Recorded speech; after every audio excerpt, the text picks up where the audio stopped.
Hello दोस्तों, एकलव्य अकादमी में आप सबका स्वागत है। आज के वीडियो का शीर्षक सरदार पूर्ण सिंह कृत मजदूरी और प्रेम निबंध के 5वें शीर्षक मजदूरी और कला का वाचन है। इस शीर्षक के अंतर्गत निबंधकार ने मजदूरों के जीवन के बारे में और मजदूरी किस तरह उनके लिए कला है और किस तरह वह उनके लिए एक अमूल्य निधि है, इस बारे में बताते हैं। तो चलिए इस निबंध का वाचन शुरू करते हैं। तो वाचन कुछ यूँ है। आदमियों की तिजारत करना मूर्खों का काम है।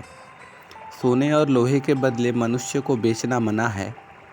आजकल भाप की कलों का दाम तो हज़ारों रुपया है, परंतु मनुष्य कौड़ी के 100-100 बिकते हैं। सोने और चांदी की प्राप्ति से जीवन का आनंद नहीं मिल पाता। सच्चा आनंद तो मुझे मेरे काम से मिलता है।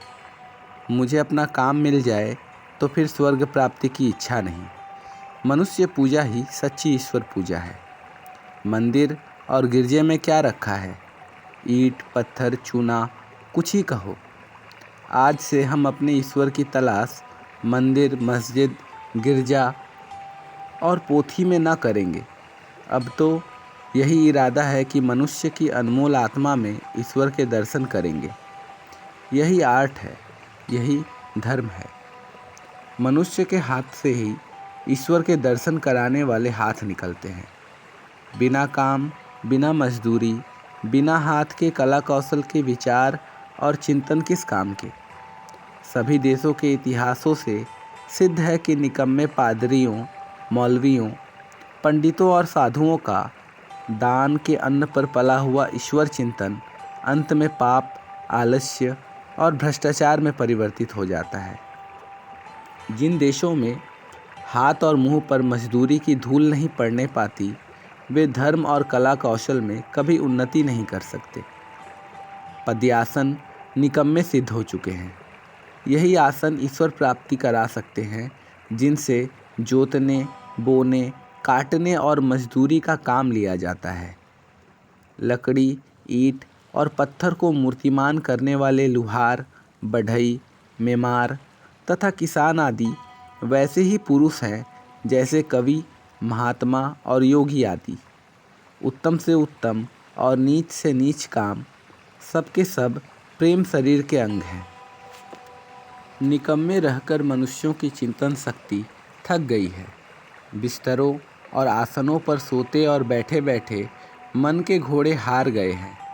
सारा जीवन निचुड़ चुका है। स्वप्न पुराने हो चुके हैं।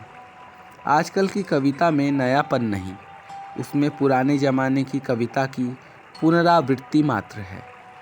इस नकल में असल की पवित्रता और कुंवारेपन का अभाव है। अब तो एक नए प्रकार का कला कौशल, पूर्ण संगीत साहित्य संसार में प्रचलित होने वाला है। यदि वह न प्रचलित हुआ तो मशीनों के पहियों के नीचे दबकर हमें मरा समझिए। यह नया साहित्य मजदूरों के हृदय से निकलेगा। उन मजदूरों के कंठ से यह नई कविता निकलेगी जो अपना जीवन आनंद के साथ खेतों की मेड़ों का, कपड़े के तागों का, जूते के टाकों का, लकड़ी की रगों का, पत्थर की नसों का भेदभाव दूर करेंगे। हाथ में कुल्हाड़ी, सिर पर टोकरी, नंगे सिर और नंगे पांव, धूल से लिपटे और कीचड़ से रंगे हुए ये बेजान कवि जब जंगल में लकड़ी काटेंगे, तब लकड़ी काटने का शब्द इनके सभ्य स्वरों से मिश्रित होकर वायुयान पर चढ़ दसों दिशाओं में ऐसा अद्भुत गान करेगा कि भविष्य के कलावंतों के लिए वही ध्रुपद और मल्हार का काम देगा। चरखा कातने वाली स्त्रियों के गीत संसार के सभी देशों के कौमी गीत होंगे। मजदूरों की मजदूरी ही यथार्थ पूजा होगी। कला रूपी धर्म की तभी वृद्धि होगी, तभी नए कवि पैदा होंगे, तभी नए औलियों का उद्भव होगा।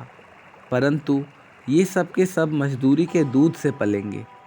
धर्म, योग, शुद्धाचरण, सभ्यता और कविता आदि के फूल इन्हीं मजदूर ऋषियों के उद्यान में प्रफुल्लित होंगे। तो इसी के साथ मजदूरी और प्रेम निबंध के 5वें शीर्षक का अंत होता है। आशा है कि आपको वीडियो पसंद आई होगी। पसंद आने पर सब्सक्राइब ज़रूर कर दें। आने वाली वीडियो में हम फिर मिलेंगे। तब तक के लिए खूब पढ़ें, खूब लिखें, खूब सुनें। धन्यवाद।